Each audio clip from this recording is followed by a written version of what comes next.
Hello my dear friends, let us start with solution of your NEET PST 6. First question, a solid uniform ball having volume capital V and density rho floats of two unmixable liquids as shown in figure. The density of upper and lower liquids rho 1 and rho 2 respectively such that rho 1 is less than rho rho 2. What fraction of the volume of the ball will be in the lower liquid? Gujarati medium માટે આકૃતિમાં દર્શાવ્યા મુજબ v કદ અને ρ ઘનતા ધરાવતો એક નિયમિત નક્કર ગોળો મિશ્ર ન થાય તેવા બે પ્રવાહીને જોડતી સપાટી પર તરે છે પ્લોટ થાય છે તરે છે that means weight is equal to buoyant force લઈ લેવાનું છે ρ1 is less than ρ2 થાય તે રીતે ઉપરના અને નીચેના પ્રવાહીની ઘનતાઓનો ક્રમે ρ1 અને ρ2 છે નીચેના પ્રવાહીમાં ગોળાના કદનો કેટલો ભાગ ડૂબેલો હશે એટલે આ જે અપર લિક્વિડ જે છે એની આપણે ડેન્સિટી ρ1 કહીએ અને એની અંદર જે આ સ્ફિયર છે એનો આપણે સપોઝ v1 પાર્ટ રહેલો છે v1 વોલ્યુમ રહેલું છે એવું આપણે અહીંયા લઈએ છીએ અને અહીંયા જે છે લોઅર લિક્વિડ એની ડેન્સિટી આપણે ρ2 લઈએ છીએ અને વિચારીએ છીએ કે એની અંદર આ જે સ્ફિયર જે છે એનો v2 જેટલો પાર્ટ સબમિટ થયેલો છે ટોટલ વોલ્યુમ v છે તો આપણે ઈઝીલી લખી શકીએ v આપણે લખીએ v1 v2 અને ફ્લોટ થાય છે તો ફ્લોટ માટે તમને ખ્યાલ છે કે આપણે લખી શકીએ weight is equal to buoyant force mv weight માટેનો ડાયરેક્ટલી mg લેવાનું થશે અને m is equal to rho into v લખીશ because of v અને rho given છે so v rho g that is mg buoyant force liquid 1 ને લીધે લાગશે અને liquid 2 ને લીધે લાગશે તો એની માટે આપણે વોલ્યુમ v નથી v1 છે અહીંયા rho 1 into g લખવાનું આવશે પ્લસ જે સેકન્ડ લિક્વિડ છે એની લીધે અપવર્ડ જે buoyant force લાગશે એ છે v2 rho 2 into g આપણે કટ કરી નાખીએ છીએ so that's why v rho is equal to આપણે લખી શકીએ v1 rho 1 plus v2 rho 2 હવે અહીંથી આપણે v2 ફાઇન્ડ કરવું છે v2 by v basically find કરવું છે ટોટલ વોલ્યુમ નો કેટલો પાર્ટ જે છે સેકન્ડ જે લોઅર લિક્વિડ છે એની અંદર રહેલો છે તો આપણે v2 ફાઇન્ડ કરવું તો અહીંથી v1 ની વેલ્યુ છે અહીંયા હું સબસ્ટિટ્યુટ કરું છું so v1 ની જગ્યાએ લખીએ v minus v2 into આપણે લખીએ છીએ rho 1 plus v2 rho 2 so that's why v rho is equal to v rho 1 minus v2 rho 1 plus આપણે લખીએ છીએ v2 rho 2 હવે એથી સિમ્પલ આપણે v અને v2 ને ભેગા કરવા છે તો એથી સિમ્પલ પહેલા હું આ લખું છું પ્લસ v1 આ સાઈડ આવે તો માઈનસ તો v ને કોમન લઈ લઉં છું તો લખાશે rho minus rho 1 નહીંથી v2 ને કોમન લઉં છું તો આને લખાશે rho 2 minus rho 1 rho 2 minus rho 1 હવે v2 upon v ને આપણે અહીંથી સબ્જેક્ટ કરીએ તો v2 upon v is equal to તમે લખી શકો છો આમ નામ રહેશે v2 upon v એટલે rho minus rho 1 upon rho 2 minus rho 1 હવે ઓપ્શન વાઇઝ ચેક કરવા જાવ તો આ તો શક્ય નથી આ શક્ય નથી આ એક જ થયું ત્યાં તમને rho 1 minus rho upon rho 1 minus rho 2 આપ્યું તો આમાં તમે અપર અને લોઅર બંને પાર્ટમાં માઈનસ કોમન કાઢો તો આને લખી શકાય rho 1 minus rho અને આને લખી શકાય rho 1 minus rho 2 so option wise check કરવા જઈએ તો C that is your correct answer આગળ વધીએ next question a large open tank yes okay next question a large open tank has two holes in the wall one is a square hole of side L at a depth y from the top and the other is a circular hole of radius capital R at a depth 4y from the top. When the tank is completely filled with the water, the quantities of water flowing out per second from both holes are the same. That means the equation of continuity. સાતત્યનું સમીકરણ અહીં આપણે apply કરવાનું છે. Then capital R is equal to Gujarati medium માટે એક મોટી ખુલ્લી ટાંકીની દિવાલ પર બે છિદ્રો આવેલા છે એક છિદ્ર ટોચથી y ઊંડાઈએ l લંબાઈના ચોરસ આકારનું અને બીજું છિદ્ર ટોચથી a 4y ઊંડાઈએ આ ત્રિજ્યાનું વર્તુળાકાર ટાંકી વર્તુળાકાર પ્રકારનું જ્યારે ટાંકી જ્યારે પાણીથી સંપૂર્ણ ભરેલી હોય ત્યારે બંને છિદ્રોમાંથી દર સેકન્ડે વહેતા પાણીનો જથ્થો સમાન છે તો કેપિટલ R નું મૂલ્ય તો અહીંયા સિમ્પલ છે છોકરાઓ a1 v1 is equal to a2 v2 A1 આ શું કામ એપ્લાય કર્યું બીકોઝ ઓફ એને એવું કીધેલું છે કે બંને છિદ્રોમાંથી દર સેકન્ડે વહેતા પાણીનો જથ્થો સમાન છે સો A1 એટલે આપણે લખી શકીએ છીએ સ્ક્વેર લઈ લઈએ તો એનો એરિયા L સ્ક્વેર થઈ જશે V1 એટલે આપણે લખી શકીએ √2gy V0 0 લઈ લો તો v square - v0 square 2ad equation અમે અહીંયા યુઝ કર્યું છે A2 એટલે આપણે લખવું પડશે પાઈ r સ્ક્વેર અને V2 એટલે તમે લખી નાખો √2gy ની એને એની અંદર 4y કીધું છે તો √2gy under route 2 gy cat થઈ જશે અહીંથી. સો l સ્ક્વેર વધશે, અહીંયા પાઈ r સ્ક્વેર વધશે અને અહીંયા તમે ચેક કરવા જાવ તો 4 નું રૂટ 2 આવશે. અહીંથી તમને r મેળવવાનું કીધું છે. r square is equal to તમે લખી શકશો l square upon 2 pi. So that's why r is equal to લખવાનું થશે l upon under root 2 pi. That means a. That is your correct answer. આગળ વધીએ. Next question. A wooden block with a coin placed on its top floats in water as shown in figure. The distance L and H are shown in the figure. After some time the coin falls into the water. Then Gujarati medium માટે એક સિક્કો ધરાવતો લાકડાનો block આકૃતિમાં દર્શાવ્યા મુજબ પાણીમાં તરે છે. સ્મોલ l અને h અંતરો આકૃતિમાં દર્શાવેલ છે. સિક્કો પાણીમાં પડી જાય તો ધેટ મીન્સ કે આ જે છે તમને અહીંયા એને સ્મોલ l કીધું છે, ઓલું h છે. હવે એક વસ્તુ સમજજો, સિક્કો જે કોઈન જે છે એ કોઈનની density of coin rho c is greater than rho w and rho c is also greater than row of wooden નો બ્લોક કીધો છે. હવે આમને તમે સમજો કે પહેલા શું થતું હશે કે જ્યારે l જેટલો પાર્ટ એથી સબમિટ થયેલો હશે ત્યારે ટોટલ mg જે હશે એ mg ની અંદર વુડન બ્લોક અને કોઈન બંનેનો માસ હશે અને અપવર્ડ એક બોયન્ટ ફોર્સ હશે. બટ તમે જ્યારે કોઈનને લઈ લેશો ત્યારે ઓબ્વિયસલી કોઈનનું માસ એમાંથી સબટ્રેક્ટ કરવાનો હશે ટોટલ mg માંથી.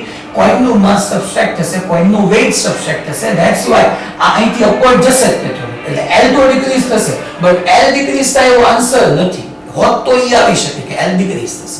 હવે બીજું આપણે h માં જોવા જઈએ તો h પણ અહીંયા ડિક્રીઝ થશે. વાય સમજો તમે કે અહીંથી હવે શું થશે કે આ બ્લોક અપવર્ડ મૂવ થશે.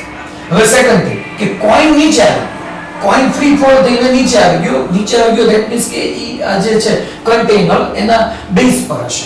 તો કોઈનનું કઈ વોલ્યુમ એટલું બધું નથી કે ઈ એટલું બધું વોટર જે છે ને ડિસ્પ્લેસ કરે અને એને લીધે કઈ હાઈટ હોય એટલી કે ઇન્ક્રીઝ થાય. હાઈટ ડિક્રીઝ જ થવાની છે બીકોઝ ઓફ કોઈનનું વોલ્યુમ લેસ છે. તમે આમ પણ સમજી શકો કે કોઈનની ડેન્સિટી વધારે હોય, કોઈનની ડેન્સિટી વધારે હોવાથી એનું વોલ્યુમ જે છે ઓછું હોવાનું છે, એટલું બધું ઈ લિક્વિડ સબમર્જ કરવાનું જ નથી. એટલે l તો ડિક્રીઝ થશે, સાથે સાથે આપણે કહીશું કે આની હાઈટ પણ ડિક્રીઝ થશે બીકોઝ ઓફ અગેન વોલ્યુમ જે માની લો કોઈનનું વોલ્યુમ સારું એવું હોત તો એ પોતાના વોલ્યુમ જેટલું લિક્વિડ સબમર્જ કરે તો હાઈટ એટલી ને એટલી કે ઇન્ક્રીઝ થાય. બટ એનું વોલ્યુમ જે છે આપણે સબ નેગ્લેક્ટ કરીએ છીએ તો એ એટલું બધું કઈ લિક્વિડ સબમર્જ નથી કરવાનું તો હાઈટ વધવાની નથી. ધેટ્સ વાય હાઈટ જે છે એ ડિક્રીઝ થશે. સો h ડિક્રીઝિસ. જો l ડિક્રીઝ એવો હોય તો એ પણ આન્સર આવે, બંને ડિક્રીઝ થશે l and h. b that is your correct answer. Next question. The free surface of oil of a cuboidal tanker at rest is horizontal. If the tanker start accelerating, the free surface will be tilted by an angle theta. If the acceleration a meter per second square, what will be the slope of the free surface? Gujarati medium માટે સ્થિર સ્થિતિમાંથી એક લંબ ઘનાકાર ટેન્કરમાં તેલની મુક્ત સપાટી સમક્ષિતિજ છે. જો ટેન્કર પ્રવેગિત ગતિ કરવાનું શરૂ કરે તો મુક્ત સપાટી થીટા કોણે ગોઠવાય છે. જો પ્રવેગ a મીટર પર સેકન્ડ સ્ક્વેર હોય તો મુક્ત સપાટીનો ઢાળ શોધો. હવે સિમ્પલ અહીંયા તમને લંબ ઘનાકાર ધેટ મીન્સ ક્યુબોઇડલ ટેન્કર રહેવાનું કીધું. હું તમને આવી રીતનું સિમ્પલ એક આપણે કન્ટેનર આવી રીતનું લઈને જ આપણે સમજીએ કે અહીંયા આવી રીતની આની ફ્રી સરફેસ છે, આની ફ્રી સરફેસ છે અને ઈ હોરિઝોન્ટલ છે કે જ્યારે રેસ્ટ પર છે ત્યારે તમે સમજી લો g ઇફેક્ટિવ કયો કે g કયો બધું ડાઉનવર્ડ જશે. હવે જ્યારે આ જે છે એ જેટલા એક્સેલરેશન થી મોશન માં હશે એ જેટલા એક્સેલરેશન થી મૂવ કરતું હશે કન્ટેનર. હવે આપણે વાત કરી રહ્યા છીએ એની અંદરની લિક્વિડ ની with respect to container. Container accelerated reference frame થી બીકોઝ ઓફ કન્ટેનર કોઈ એ જેટલા એક્સેલરેશન થી મૂવ થાય છે. Again we are discussing about the water inside the container and container is a non-inertial reference frame because it is accelerated. તો આ container એક્સેલરેટ થાય છે એટલા માટે અજનત્વીય નિર્દેશ ફ્રેમ છે. અને જ્યારે કોઈ પણ પદાર્થની વાત કે કોઈ ગતિનું વર્ણન આપણે અજનત્વીય નિર્દેશ ફ્રેમની સાપેક્ષે કરીએ છીએ ત્યારે એની ઉપર સ્યુડો ફોર્સ લાગે. એટલા માટે આ સરફેસ આમ થાય છે. આપણે આ 5th ચેપ્ટરમાં સમજી ગયા હતા કે આવી રીતની તમને સરફેસ જોવા મળી હતી અને જો એની હોરિઝોન્ટલ સરફેસ સાથે થીટા એંગલ ટિલ્ટેડ થઈ ગઈ ત્યારે અહીંયા g ડાઉનવર્ડ હોય જ છે એક આ ડિરેક્શનમાં એની ઉપર સ્યુડો એક્સેલરેશન આવે છે અને ધેટ્સ વાય g ઇફેક્ટિવ આ તરફ થવાથી આ જે સરફેસ છે એ આવા થીટા એંગલે એરેન્જ થાય છે. હું રિકેપ કરું છું કે આ હોરિઝોન્ટલ સરફેસ છે, કન્ટેનર એક્સેલરેટેડ મોશન થાય છે, કન્ટેનરની રિસ્પેક્ટમાં આની ઉપર હવે g ની સાથે સાથે એક સ્યુડો એક્સેલરેશન પર આવ્યું. સ્યુડો એક્સેલરેશન અને g બંનેનું નેટ જોવા જાવ તો નેટ ઇફેક્ટિવ આ તરફ આવશે. સો આ g ઇફેક્ટિવ થઈને એટલા માટે જ આ સરફેસ ફ્રી સરફેસ પહેલા જે ફ્રી સરફેસ હતી એને બદલે થીટા જેટલી ટિલ્ટેડ થઈ. તો હવે કે પર તમે ચેક કરવા જાવ તો આ z બને છે તો આ થીટા તો આને હું થીટા કહી શકું. આ 90 હશે, આ 90 હશે, આ થીટા હશે તો આ 90 માઈનસ થીટા થવાનું છે. g ઇફેક્ટિવ એ આ ફ્રી સરફેસના પરપેન્ડિક્યુલર જ હોવાનું છે. તો આખું આ 90 છે, આ 90 માઈનસ થીટા છે તો આ થીટા થવાનું. અને તમને સ્લોપ પૂછ્યો છે તો સ્લોપ ઇઝ ઇક્વલ ટુ તો સિમ્પલ સ્લોપ એટલે તો અહીંયા tan થીટા થવાનું છે અને tan theta is equal to opposite તમે કરવા જશો તો એક્સેલરેશન આવી જશે અને અપોન એડજસ્ટન્ટ કરશો તો એ g આવી જશે. so tan theta is equal to a by g d. that is your correct answer. Next question. The load versus elongation graph for 4 wires of the same material is shown in the figure. The thinnest wire is represented by the line. Gujarati medium માટે સમાન દ્રવ્યના 4 તાર માટે load વિરુદ્ધ ઇલોંગેશન લંબાઈનો વધારાનો આલેખ આકૃતિમાં દર્શાવેલ છે. તો કયો આલેખ સૌથી વધુ પાતળા તારને રજૂ કરે છે? હવે સિમ્પલ આપણે અહીંયા સમાન દ્રવ્ય છે એટલે યંગ મોડ્યુલસ સેમ રહેવાનું છે. એનું ઇક્વેશન આવું છે F * L upon A delta L. તમને જે ગ્રાફ given છે એ લોડ વર્સિસ ઇલોંગેશન એટલે F વર્સિસ ડેલ્ટા L નો છે. તો અહીંથી હું પહેલા ઇક્વેશન એવી રીતના સેટ કરી નાખું. અને વસ્તુ એ ગ્રાફ છે એ તમને અહીંથી લિનિયર દેખાય છે એટલે y = mx + c, c 0 છે જો તમે. તો F = હું લખી શકું y * A * delta L upon L. તો આને આપણે સિમ્પલ તમે y = આ યંગ મોડ્યુલસ નો y છે ને y એક્સિસ છે. y = mx + c સાથે સરખાવો તો c = જો 0 છે. y એક્સિસ ઉપર f એટલે લોડ છે અને x ની જગ્યાએ તમે ડેલ્ટા L લો તો x એક્સિસ ઉપર ઇલોંગેશન છે. તો અહીંયા સ્લોપ = આ m છે તમને ખબર છે કે સ્લોપ થાય ને slope = y * A upon L થાય. આને તમે લખી શકો y * A એટલે આપણે અહીંયા તમે એને સિલિન્ડ્રિકલ લ્યો તો pi r² upon L થવાનું છે. યંગ મોડ્યુલસ અગેન બધા માટે સેમ છે. તમને અહીંયા જે ગ્રાફ જે છે લોડ વર્સિસ ઇલોંગેશન નો ગ્રાફ આમાં તમે સમજી શકો આ θ1 કહી દો અને તમે θ2 કહી દો અને તમે θ3 કહી દો અને તમે θ4 કહી દો. જેમ θ વધારે એમ સ્લોપ વધારે અને સ્લોપ વધારે ધેટ મીન્સ કે અહીંયા આપણને ચેક કરવા જઈએ તો આ સ્લોપ આપણને r ને અકોર્ડિંગ મળશે. જેની સ્લોપ વધારે એનો r વધારે અને જેમ r વધારે એમ થીક નહીં હોય થીન હોય તો એ થિનેસ્ટ થશે. અહીંયા આપણને થિકેસ્ટ તમને થિનેસ્ટ જ પૂછ્યું છે તો થિનેસ્ટ વાયર માટે એટલે કે પાતળા તાર માટે r ઓછું હોવું જોઈએ. r થિનેસ્ટ વાયર હશે એની r ઓછી હશે અને r ઓછી હશે એનો સ્લોપ ઓછો હશે અને એથી સૌથી ઓછો સ્લોપ θ1 ધેટ મીન્સ OA માટે છે. તો OA તાર સૌથી પાતળો ધેટ મીન્સ સૌથી થિનેસ્ટ હશે. આગળ વધીએ. Next question. A uniform steel bar of density rho cross sectional area capital A and length capital L is suspended so that it hangs vertically. The stress at the middle point of the bar is Gujarati medium માટે L લંબાઈ ρ ઘનતા અને A આચ્છેદના ક્ષેત્રફળ વાળા નિયમિત સ્ટીલના સળિયાને શિરોલંબ લટકાવેલ છે. સળિયાના મધ્ય બિંદુએ પ્રતિબળ શોધો. આવી રીતનો હું એક L લંબાઈનો સળિયો લઈ લઉં છું અને એના મધ્ય બિંદુ પાસે તમને પ્રતિબળ મેળવવાનું કીધું છે. That means કે તમને સ્ટ્રેસ મેળવવાનું કીધું છે. તો સ્ટ્રેસ નું ઇક્વેશન થશે F upon તમને ખબર છે એનો cross sectional area but F ની જગ્યાએ હું ટેન્શન લઈ લઉં છું અને E. તો અહીંયા ટેન્શન અપવર્ડ કેટલું પ્રોડ્યુસ થતું હશે તો જેટલું નીચે mg હશે એટલું અપવર્ડ અહીંયા ટેન્શન પ્રોડ્યુસ થતું હશે. સો T = લખી નાખું mg અને instead of m = again density multiply volume. આની ડેન્સિટી તમને ρ કીધી છે. વોલ્યુમ માટે એરિયા A લઉં છું અને લેન્થ L/2 કહી દઉં છું બીકોઝ ઓફ ટોટલ L છે હાફ પોર્શન L/2 થશે અને into g.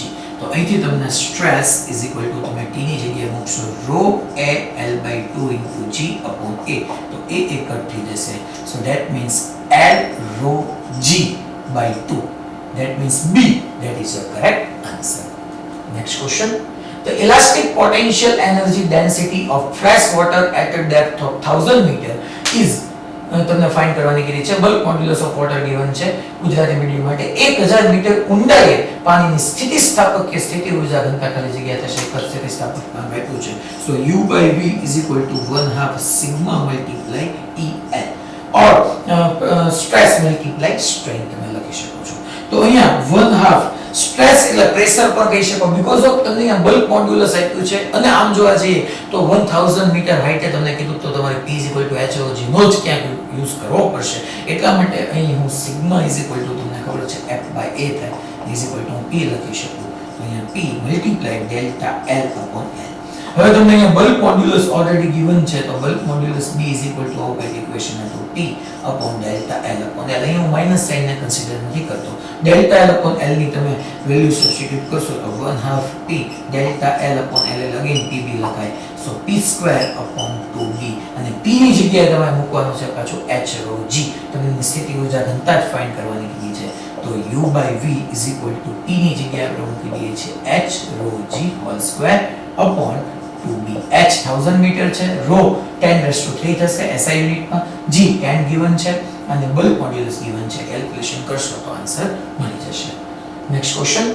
An inductor coil stores 32 joule of magnetic field energy and dissipates energy as heat at the rate of 320 watt when a current of 4 ampere is passed through it. Find time constant of the circuit when the coil is joined across an ideal battery. Time constant સમય અચળાંક તમને મેળવવાનો કીધું છે Gujarati medium માટે. એક inductor કોઇલમાં 32 joule ઉર્જા ચુંબકીય ઉર્જા સ્વરૂપે સંગ્રહિત છે. જે ઇન્ડક્ટરમાં 4 એમ્પિયર વિદ્યુત પ્રવાહ પસાર કરવામાં આવે ત્યારે 32 વોટના દરથી ઉર્જાનું ઉત્સર્જન સ્વરૂપે થાય છે, વ્યય થાય છે. તો કોઇલ સાથે આદર્શ બેટરી જોડવા પરિપથનો સમય અચળાંક તો સિમ્પલ τ L upon R તમને યાદ હોવું જોઈએ. EU is equal to 1/2 Li². U तुमने 32 जूल गिवन है is equal to 1/2 L हमको निकालना है यहाँ से. I हमको 4 गिवन है तो ये हम 16 लिख सकते हैं. सो L is equal to 32 multiply 2 होगा और यहाँ पे 16 आ जाएगा तो ये 4 हेनरी होगा. फिर P is equal to हमको यहाँ पे करंट दिया गया है तो P is equal to I² R हम करेंगे. R is equal to P upon I² होगा. P is equal to 320 watt है. I is equal to 4 amperes का square so 60. So that means it is 20 ohm. और यहाँ पे आपको L और R की वैल्यू सब्स्टिट्यूट करोगे तो आप यहाँ इजीली टाइम कांस्टेंट निकाल लोगे. Next question. A rod of length L rotates with a small but uniform angular velocity omega about its perpendicular bisector. A uniform magnetic field capital B exists parallel to the axis of rotation. The potential difference between the center of the rod and end is center of the rod and end વચ્ચે મૂકેલો છે Gujarati medium માટે. Small l લંબાઈનો એક સોલ્યુટ તેના લંબ વિભાજકને અનુલક્ષીને omega જેટલા નાના કોણીય વ્યક્તિ ભ્રમણ કરે છે. પછી એવું કીધેલું છે નિયમિત ચુંબકીય ક્ષેત્ર B ભ્રમણાક્ષને સમાંતર છે. તો આ ભ્રમણાક્ષ છે એને સમાંતર B રહેલું છે. તો સળિયાના કેન્દ્ર અને છેડા વચ્ચેના વિદ્યુત સ્થિતિમાન તો એ સિમ્પલ આ લેન્થને L/2 કીધું.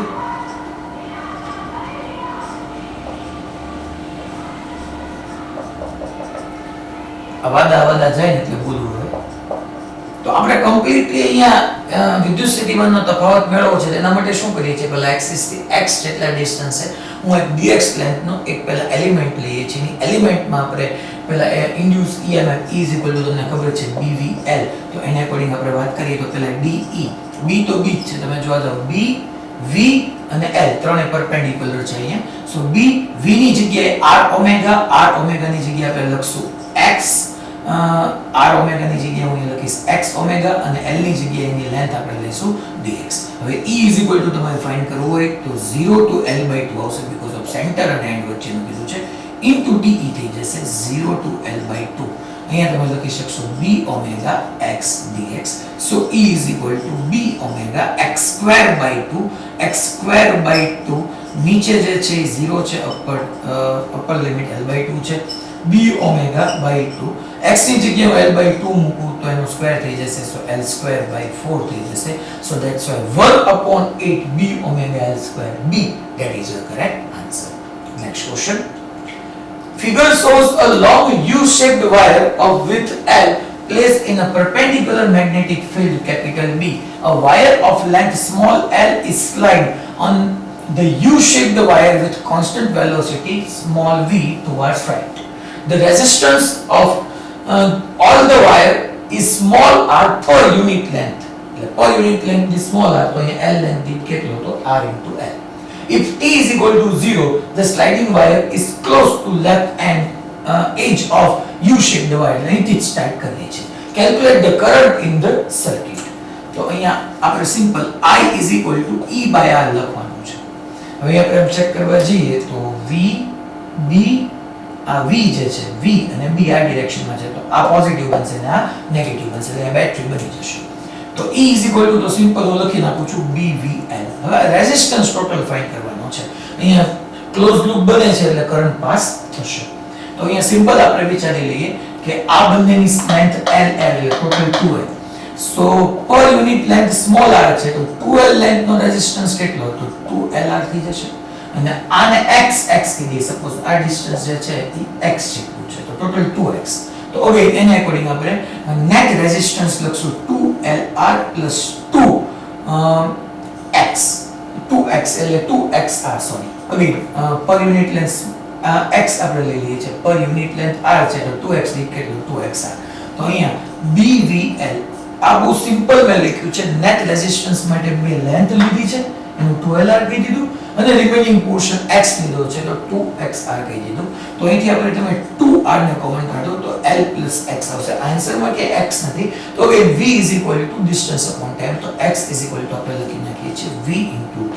તો આવો ઓપ્શન તમને BVL / 2r l + vt, that means C, that is your correct answer. આગળ વધીએ. The magnetic field energy in an inductor changes from maximum value to minimum value in 5 milliseconds. The frequency of the source is. Gujarati medium માટે 5 millisecond જેટલા સમયગાળામાં ઇન્ડક્ટરમાંથી ચુંબકીય ઊર્જા મહત્તમમાંથી ન્યૂનતમ થઈ જાય છે. તો પ્રાપ્તિ સ્થાનની આવૃત્તિ ખાલી જગ્યા. તો સિમ્પલ તમને અહીંયા પ્રાપ્તિ સ્થાનની આવૃત્તિ ફાઇન્ડ કરવાની કીધેલી છે. તો સિમ્પલ અહીંયા કરંટ જે છે આપણને ઇન્ડક્ટરની વાત કરી છે, એસી કરંટ હશે ને. હવે એસી કરંટ એટલે હું આવી રીતના સાઇનોસોઇડલ ફોર્મમાં લઉં છું.